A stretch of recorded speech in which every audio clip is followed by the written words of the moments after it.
Apparently, the UK accepts different cultures and ways of life, but that doesn't really match how things work out in practice, because some communities have spent centuries being treated as suspicious simply for travelling, parking differently, or refusing settled life altogether.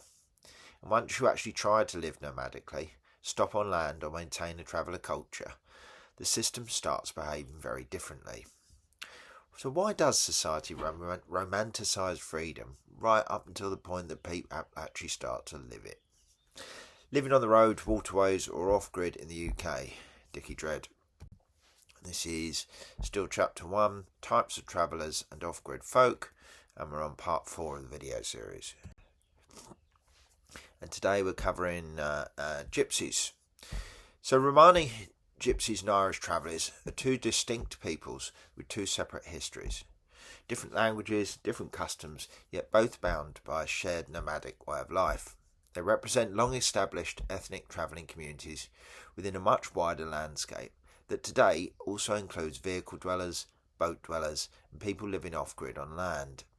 Society paints them with the same brush, but within the camps and communities, the differences can run deep.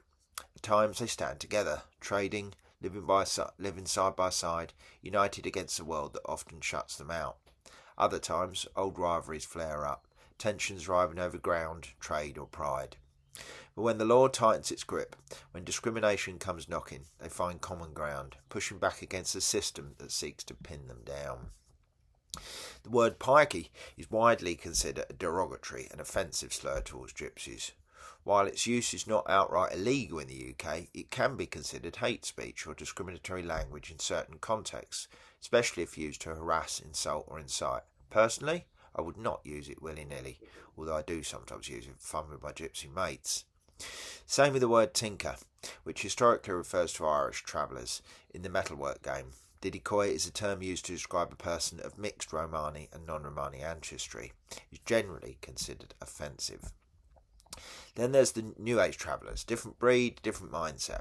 Romani and Irish traveller routes stretch back through centuries. New Age travellers rode up in the late 20th century, shaped by rebellion, environmentalism and counterculture.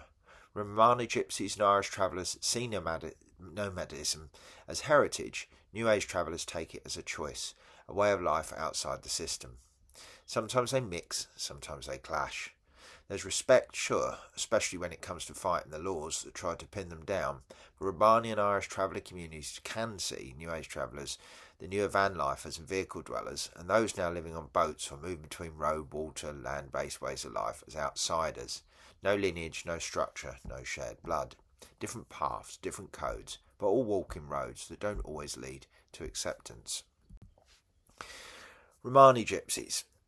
The Romani people, and you can also spell that Romani with a Y, often referred to as gypsies, have a long and complex history in the UK. Originating from northern India, the Romani began migrating westward over 1,000 years ago, eventually reaching Europe in the 14th and 15th centuries. They arrived in the British Isles by the early 16th century, making the beginning of a fraught relationship with the state and wider society. Romani Gypsies have different languages in different parts of the UK. Anglo-Romani in England, Cant in Scotland and Gael in Wales, but most are also fluent in English, albeit with a heavy accent as comically portrayed in the film Snatch. Early arrivals and persecution. The first recorded mention of Romani people in the UK dates to 1505 in Scotland, and by 1514 groups of them were documented in England. They were initially seen as exotic outsiders, but attitudes quickly shifted.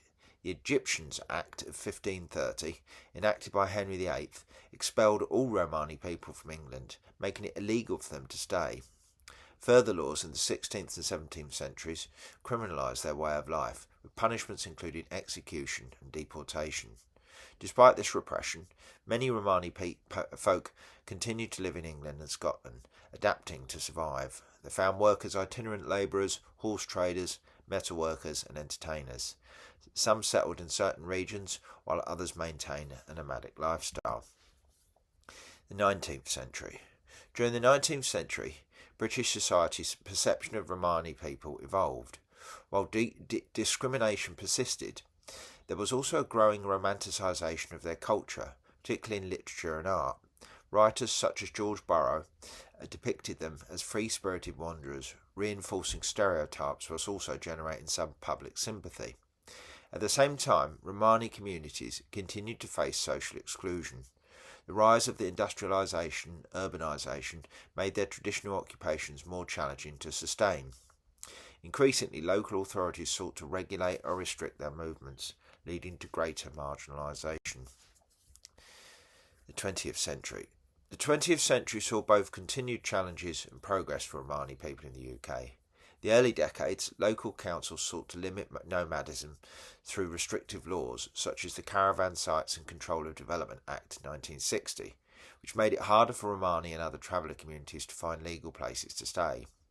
However, the late 20th century also brought some recognition of their rights. The Race Relations Act of 1976 classified Romani people as an ethnic group, granting them legal protections against discrimination. Criminal Justice and Public Order Act 1994 further restricted their ability to settle on traditional stopping places, making life even harder for those who wish to maintain a nomadic lifestyle. The 21st century. Today, the Romani people in the UK is diverse, consisting of both settled and travelling communities. They continue to face significant discrimination, particularly regarding housing, education and employment. Hate crimes against Romani and traveller communities remain a concern, and negative stereotypes persist in the media. At the same time, there has been a growing recognition of their cultural heritage. Romani music, storytelling and craftsmanship continue to influence UK culture. Government and advocacy groups have worked to increase awareness and improve social inclusion for Romani folk. In 2019, the UK formally recognised Gypsy, Roma and Traveller History Month to celebrate their contributions. Despite centuries of persecution and marginalisation, the Romani people have shown resilience and adaptability. Their history in the UK is one of struggle, survival and cultural endurance, reflecting both the challenges and richness of their unique heritage. Irish travellers. Irish travellers are a distinct nomadic ethnic group with a long history of movement between Ireland and the UK. Though often confused with Romani Gypsies, they have a separate heritage language, Shelta, based on Irish Gaelic, and traditions. Their presence in the UK dates back centuries, and they have played a significant role in the UK society, while also facing persistent discrimination and marginalisation. Early history and migration. The origins of Irish travellers are debated, but they are believed to have been part of Ireland's social fabric for at least a millennium.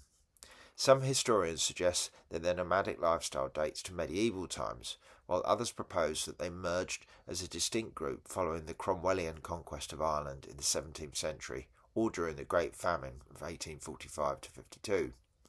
Regardless of their origins, Irish travellers have maintained a presence in the UK for centuries.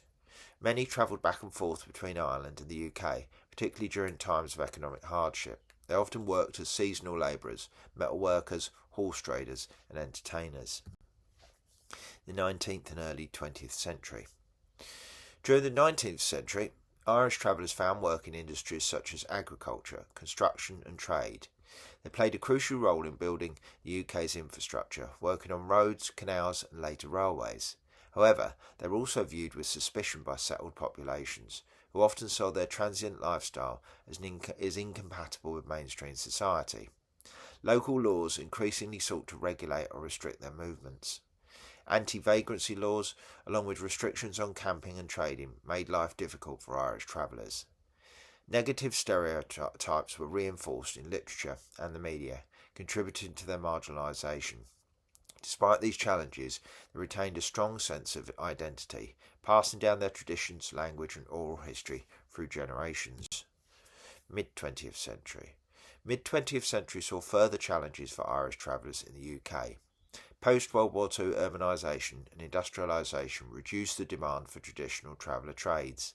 Many were forced to abandon nomadism and settle in fixed locations, often in substandard conditions. Legal measures further restricted their way of life. The Caravan Sites and Control of Development Act 1960 required them to obtain planning permission to camp on land, severely limiting their ability to move freely. Many councils failed to provide adequate designated sites, leading to tensions between Irish travellers and local authorities. The late 20th century. The late 20th century brought both recognition and ongoing struggles for Irish travellers. In 1989, they were officially recognised as a distinct ethnic group in the UK under the Race Relations Act 1976, granting them legal protection against discrimination. Despite this, they continued to face widespread prejudice in housing, education and employment. Criminal Justice and Public Order Act 1994 further restricted their ability to camp legally, making traditional stopping places illegal. This led to increased tensions with law enforcement and local communities. Many Irish travellers found themselves with limited options, forced into inadequate housing or pushed to the fringes of society. 21st century. Today, Irish travellers continue to face significant challenges in the UK. They experience higher levels of discrimination, poor health outcomes and lower life expectancy compared to general populations.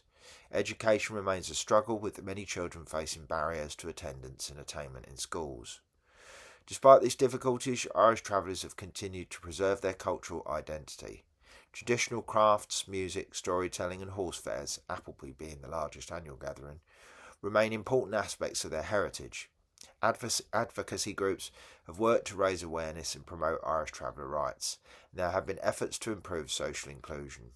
In recent years, the UK government has acknowledged the need to address inequalities affecting Irish travellers. As discussed in the previous section, in 2019, Gypsy, Roma and Traveller History Month was formally recognised, highlighting the contributions of these communities to UK society.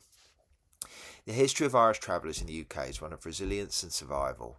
Despite centuries of discrimination and marginalisation, they have maintained their cultural traditions and identity. While progress has been made in terms of legal recognition and advocacy, significant challenges remain. Addressing these issues requires greater awareness, policy changes and a commitment to ensuring that Irish travellers have equal opportunities and protections within the UK society. Gypsies and travellers were never just dealing with prejudice. They were dealing with a long-running attempt to regulate movement itself. And if that's true, then modern conflicts over vans, caravans, boats and off-grid living may be part of a much older story. Which means the issue may not just be where people stop or how they live, it might actually be how much freedom modern society is prepared to tolerate outside fixed housing and permanent control. If that's the case, what happens as more people start questioning the settled model altogether? Next up, we're still in Chapter 1, Types of Travellers and Off-Grid Folk, and we're going to go have a short history of the New Age travellers.